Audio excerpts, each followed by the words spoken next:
¿Qué tal, Pepe? Muy bien, ¿Cómo anda? Eduardo, ¿Bien? ¿cómo estás? Muy bien, un placer Debo estar acá. llamarlo ya senador, no más No, ministro. diputado, pero a partir del Perdón, 10. diputado. Sí, Claro. sí, sí, diputado de electo, que juré el 3 y asumo el 10. Ya no más ministro. Hoy presenté la renuncia, pero hasta mañana técnicamente soy ministro. Ah, ok. Digamos, Hasta exactamente. mañana. Hasta mañana y el 10 asumo como diputado de la Nación. Ok. Así es. Bueno, ¿y por qué la carta? Bueno, pues la carta de renuncia en donde primero agradezco al presidente de la Nación el haber depositado la confianza para que condujera el Ministerio de Defensa y para mí ha sido todo un privilegio y un honor acompañarlo. La verdad que me siento honrado de haber participado en un gobierno que está haciendo historia, un presidente que está ejerciendo un liderazgo que está sacando a la Argentina adelante y está haciendo grande la Argentina de nuevo y con un Ministerio de Defensa que cuando nosotros llegamos estaba devastado, Eduardo. Yo sé que falta muchísimo, pero también sé, y lo decimos en la carta, que este es el camino correcto que iniciamos desde ahora, porque venimos de décadas de financiamiento, de desinversión, de destrato, de demonización. El día viernes llegaron y el sábado estuvo el presidente recibiendo los F-16.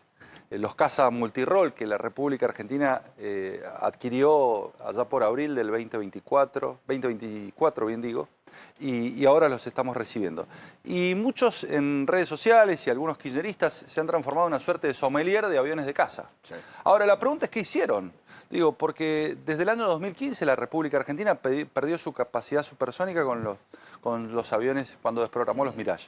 Y pasaron 10 años y no se compró absolutamente nada. Entonces yo cuando escucho a los Rossi, a los Milani hablar de hubiese sido conveniente esto o aquello, bueno, ¿por qué no compraron? ¿Por qué no compraron los aviones que les gustaban tanto? Digo, vinimos nosotros, a ver, el 15 de noviembre le dimos a la Armada el segundo P-3 Orion para que custodiara nuestra zona económica exclusiva y protegiera los recursos hídricos de todos los argentinos. Algo trascendental. Hace poco menos de una semana recibimos los primeros strikers, los primeros 4 de 8 que vamos a recibir antes de fin de año. Es el anhelo del ejército desde hace más de 15 años para poder proteger nuestras fronteras. Y otro tanto pasa con los aviones F-16, absolutamente imprescindibles y necesarios para controlar y vigilar nuestro espacio aéreo, para garantizar efectivamente nuestra soberanía, porque si no, la garantizamos de manera declamativa, de cotillón, pero no de manera efectiva. No tenemos poder disuasivo que hoy sí recuperamos a partir de la adquisición de los F-16. El ejercicio de la soberanía efectiva y no de cotillón. Algunas de las cosas que he escuchado en las últimas horas, después del pasaje rasante de estos F-16, los 6, por la ciudad de Buenos Aires el sábado, ¿no? Que había gente que le daba la sensación, desde el kirchnerismo básicamente, ¿no? Y desde la izquierda, ¿no? Que miren, ahí están los aviones y pensar que pueden llegar a tirar gente desde ellos, o les hizo acordar o tuvieron la misma sensación que el bombardeo del 55. Es una locura. Bueno, nosotros, a ver, yo lo digo en la carta de renuncia, venimos a respaldar Fuerzas Armadas de las cuales nos sentimos orgullosos y el presidente de la Nación lo dice en cada acto, en cada discurso y cada vez que las abraza, cada vez que se abraza con un granadero, porque las Fuerzas Armadas, esos granaderos que el presidente abraza y que son su custodia, por otro lado, están vinculados a nuestra independencia, están vinculados a nuestra libertad. Nuestras Fuerzas Armadas fueron las que nos dieron la independencia y la libertad con San Martín, con Belgrano, con Güemes. Digo, es absolutamente ridículo lo que dice. Pero también hubo genocidas. Pero claro que en el 70 hubieron, a ver, así como hubieron genocidas, hubieron, por ejemplo, hubieron actos heroicos que es necesario rescatar y reivindicar. Ibarzábal, Larrabure, digo, hombres que dieron su vida por defender la democracia en los 70 y fueron totalmente ocultados. Y Malvinas. Bueno, y Malvinas, digo, los héroes de azul, digo, me parece que hay que contar la historia completa y eso es lo que nosotros venimos a hacer respaldando a las Fuerzas Armadas, que fueron demonizadas, que fueron perseguidas, pero no, incluso hasta por portación de apellido, porque eso, con ese Ministerio de Defensa nos encontramos, donde no se ascendían a excelentes oficiales, porque tenían algún tipo de vinculación con alguien condenado en los 70, digo. Esa persecución ¿Pudo existió. limpiar en el Ministerio de Defensa de kirchnerismo o no? ¿O todavía hay mucho? Bueno, Algunos me a dicen ver, que hay capas geológicas. Ok. Fueron 20 años donde muchos pasaron a planta, muchos, a ver, sí, sin lugar a dudas, a ver, es un proceso largo en el tiempo, pero sí, efectivamente, de la conducción de los principales lugares de conducción política no están. Ahora, eso no significa que no estén después en otros estamentos. Otra de las cosas que escuché de estos grandes especialistas nuevos de F-16 es que son chatarra, obsoletos, viejos, que no sirven para nada y apenas vuelan. Bueno, es absolutamente falso. Por ejemplo, Estados Unidos actualmente tiene 800 F-16. Es el avión caza que más se ha fabricado y se ha construido en el mundo, más de 4.000. Lo utilizan más de 26 países. Y los aviones... Lo interesante, lo que tienen que tener en cuenta aquellos que los critican, es que tienen que tener en cuenta que lo que importa del avión es las horas remanentes que tiene el avión y las modernizaciones que ha recibido. Y estos aviones que nosotros recibimos están modernizados y tienen horas remanentes equivalentes a por lo menos 25 años de vuelo. Entonces, claramente, hoy el mundo está peleando con aviones F-16. Entonces, no son chatarra y son la mejor opción. Pero no solamente desde el punto de vista político es la mejor opción para la República Argentina, porque son aviones occidentales, son aviones que utiliza la OTAN. Digo, no solamente porque estamos en el lugar correcto de la historia, sino porque además efectivamente van a permitir garantizar nuestra soberanía. Ahora, ¿por qué, por ejemplo, hoy leía Rumania adquirió 18 F-16 a Países Bajos por €1? ¿Por qué nosotros pagamos 300 millones? No, a ver, porque todo tiene que ver con negociaciones geopolíticas. Digo, hay países que han adquirido, por ejemplo, yo no sé las condiciones de esas de negociación, pero para que vos te des una idea, Eduardo, estos 24 aviones F-16 equivalen por unidad al precio que nosotros pagamos un Pampa. Un Pampa bloque 3 sale lo mismo que cada F-16. Claramente en esas negociaciones geopolíticas son alianzas que los países establecen. Nosotros los hemos adquirido a un precio absolutamente ventajoso y tiene que ver con el fortalecimiento de los vínculos con Estados Unidos. Hay países que los han pagado hasta 2 veces más caros estos aviones. Pero sin lugar a dudas los estamos pagando a un precio muy, pero muy ventajoso para la República Argentina. Nadie te va a regalar aviones supersónicos multirol con la tecnología que los recibe la Argentina. ¿Estos aviones es con armamento o sin armamento? No, hay un contrato que es con Dinamarca, que es de los aviones, y hay un contrato con Estados Unidos que tiene que ver con el armamento, con el equipamiento que van a tener estos aviones, con los sistemas de armas que van incorporados a estos aviones. Hay armas de largo alcance y de corto alcance. Los de largo alcance quedan en Estados Unidos. No, vienen acá. Vienen acá. Vienen, a ver, las condiciones y el equipamiento que ha recibido la República Argentina, lógicamente, que se mantiene bajo secreto. A ver, no tenemos que decirle al mundo con qué contamos, van a permitir garantizar nuestra soberanía en el largo alcance, lógicamente. ¿Para qué se van a usar? Bueno, básicamente, vos tenés... A ver, hay 3 cuestiones. Hay una cuestión que tiene que ver con la disuasión. Vos le estás diciendo al mundo, nosotros tenemos cómo defendernos.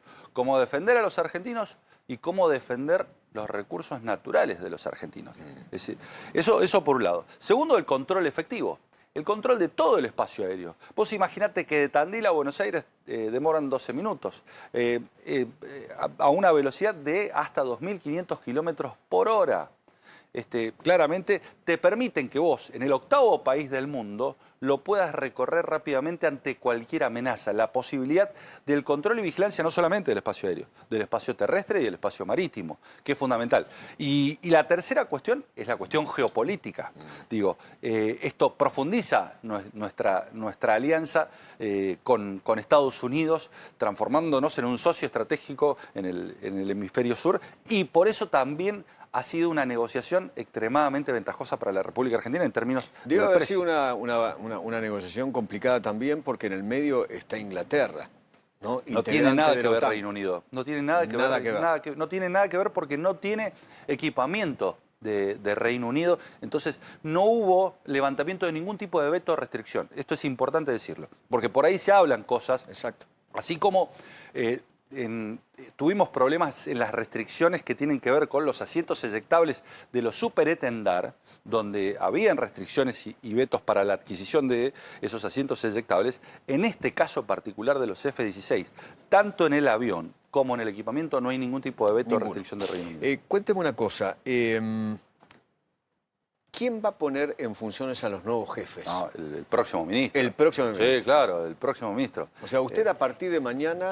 A partir de mañana yo le cedo la posta al teniente general Carlos Presti. Presti asume el viernes a las 12 del mediodía. ¿no? Sí, va a asumir...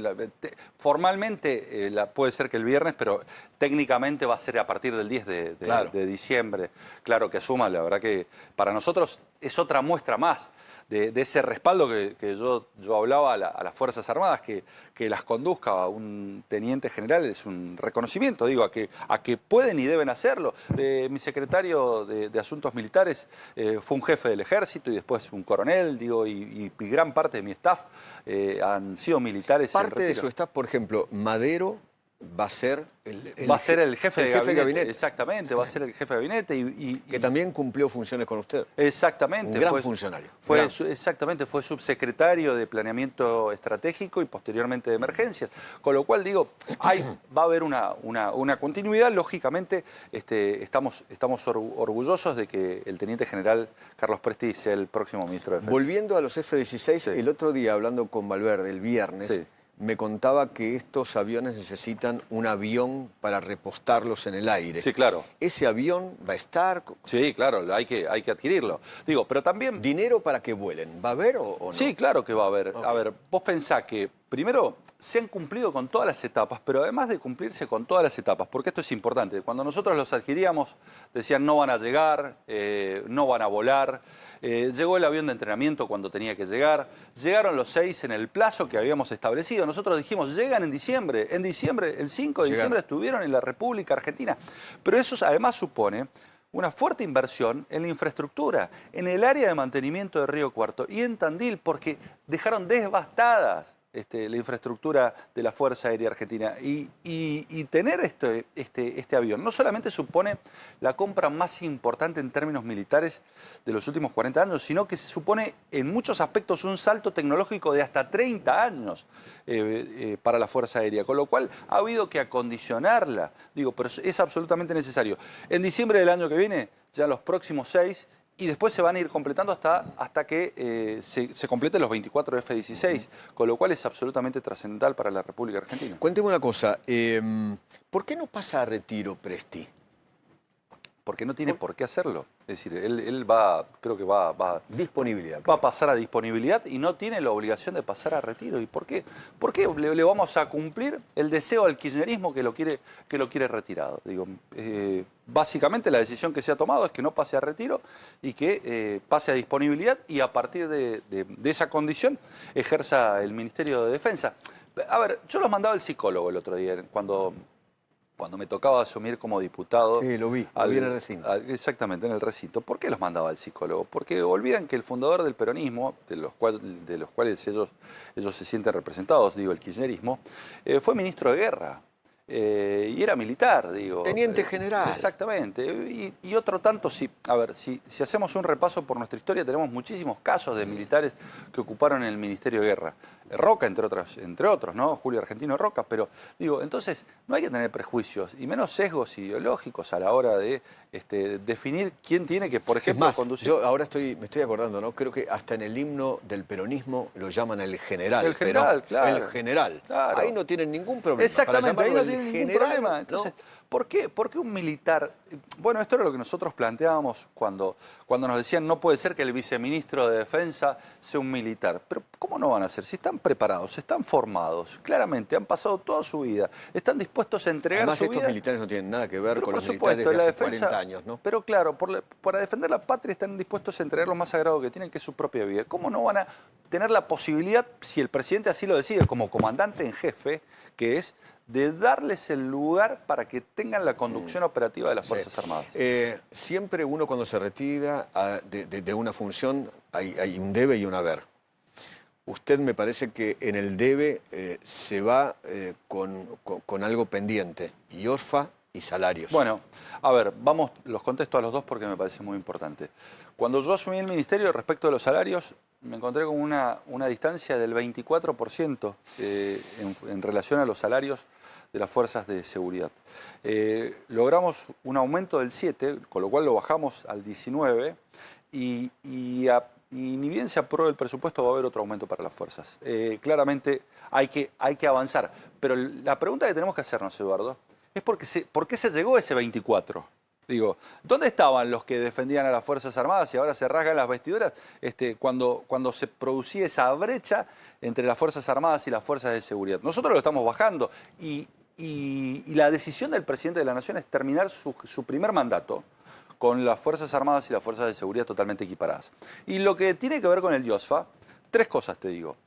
Nosotros sufrimos los efectos dramáticos de la inflación, particularmente en medicamentos. Pensá, Eduardo, que en el 2023 la inflación en medicamentos fue de 320%, en prestaciones y medicamentos, 85 puntos por debajo de los ingresos, y donde vos financiás la obra social con los aportes patronales y los aportes de oficiales, suboficiales, retirados. Digo, no tenés ingresos extra. ¿Usted es consciente que hay mucha familia militar, sí, por supuesto, que está sufriendo sí, por el tema IOFA, ¿no? Y dos cuestiones. Usted le está dejando al futuro ministro, sin duda, dos cosas, una herencia dos cosas te voy a decir. pesada. Estamos buscando, primero que la financiaron, hay 150.000 millones de pesos de contribuciones patronales que se adeudan. Segunda cuestión, hemos detenido el crecimiento de la deuda, vamos a apuntalar un 2026 buscando el equilibrio, y la tercera, y otra de las cuestiones que te digo, una de las últimas medidas que tomé como ministro es ordenar una auditoría, no de los últimos 2 años solamente, de los últimos 6 años de la obra social. Ya pedí que se hiciera una auditoría de esta gestión y los últimos 4 años. Digo, para darle tranquilidad a los afiliados y la máxima transparencia. Digo, esto lo ordené la semana pasada, porque es absolutamente imprescindible. Pero también es necesario saber que esta obra social, como la armó el kirchnerismo, es totalmente infinanciable y no hace justicia a la calidad de prestaciones que tiene que tener la familia militar. Sí. En el nuevo presupuesto, ¿hay aumento para las Fuerzas Armadas? Sí, va a haber un aumento. El presidente ya lo anticipó, va a haber un aumento que se va a anunciar en las próximas eso semanas. Va a servir no solo para salarios, sino también para mantenimiento de las tres fuerzas, ¿no? Bueno, va a servir para salarios y también va a oxigenar a la obra social, sin lugar a dudas, porque ese incremento va a impactar. Porque algunos consideran que la compra de los F-16 y además el mantenimiento de los F-16 se va a chupar todo el presupuesto. No, porque una cosa es el gasto de capital y otra cosa es los gastos que vos tenés en recursos humanos, es decir, lo que pagás en salarios. Son dos cuentas totalmente distintas. Ahora, los que dicen eso son los que nunca invirtieron absolutamente un peso. Pues yo te estoy nombrando que en 2 años compramos los Strikers, que era la compra más importante para el ejército. Compramos los P-3 para garantizar el control y vigilancia de nuestro espacio marítimo. Los Strikers son los tanques, ¿no? Los Strikers son los blindados 8x8. Blindados 8x8. Compramos los blindados 8x8 y firmamos la carta de intención con Estados Unidos. Digo, que era un anhelo del ejército para garantizar y custodiar nuestras fronteras. Ya estamos en las fronteras, en Jujuy, en Salta y en Misiones. Digo, algo que parecía imposible lo logramos. Y lo otro son los F-16. Digo, y además firmamos una carta de intención para la compra de los submarinos. Sí, esa es la próxima etapa, ¿no? Esa es la próxima etapa, que es claramente el arma más disuasiva. La de Presti. Pero por supuesto. Traer los submarinos. Seguramente, pero ya hay una carta de intención firmada con el primer ministro, porque el por entonces ministro de Defensa de Francia, Sébastien Lecornu, es el actual primer ministro de Francia. Hay una carta de intención, seguramente Presti va a terminar concretando la compra de los submarinos y va a ser muy importante. Okay. Yo siempre digo, seguramente Presti va a ser mejor ministro que yo y esto va a significar, fuerzas más equipadas, más entrenadas, claramente, digo, y ese es el objetivo. Estos famosos F-16, ¿podrán derribar aviones narcos? Esto lo tiene que definir el Congreso. Esto lo tiene que definir la regla de enfrentamiento. En el 2015 me parece que usted Bueno, tuvo por la supuesto, idea de la ley de derribo, por ¿no? supuesto, esto lo tiene que definir el Congreso de la Nación. Lo que van a tener es la capacidad de interceptar aeronaves que hoy ya la tienen. En su momento, por ejemplo, a ver, en el G20 te digo, o eventualmente en la cumbre que se hizo en Mar del Plata, se dictaron normas de empeñamientos que permitían el derribo de aeronaves. Esto lo va a tener que determinar, pero lo importante es que sí, claramente, tienen la capacidad de interceptación y la tienen más que ninguna aeronave que haya tenido la República Argentina. Obviamente. ¿Quién le va a pagar el sueldo a Presti? ¿Quién le va a pagar? ¿El ejército? No, me imagino que se lo va a pagar el Poder Ejecutivo como ministro.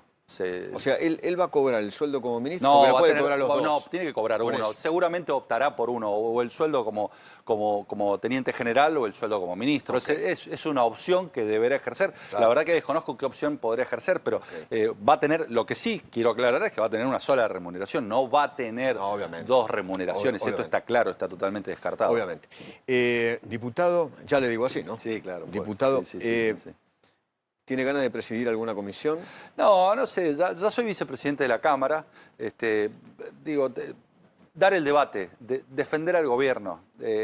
Básicamente ese es mi compromiso. Defender a los mendocinos, con lo cual digo que es lo que dijimos durante toda la campaña. Si nos va bien como país, mi provincia, que es una provincia pujante, que es una provincia que está basada en la cultura del trabajo, del esfuerzo, del sacrificio, sin lugar a dudas, le va a ir infinitamente mejor. Entonces, la gran apuesta es que este Congreso que hasta el 10 de diciembre buscó tirar piedras, con la nueva conformación sea un Congreso que apoye al programa económico del gobierno del presidente Milei y que no trate de tumbarlo como intentó sesión tras sesión en todo el 2025 y lo sufrimos. Gracias por venir. Ya No, la próxima como diputado, claro, y hablaremos de los temas por supuesto, que atañen a la Cámara de Diputados. Gracias. Gracias, Eduardo. Gracias.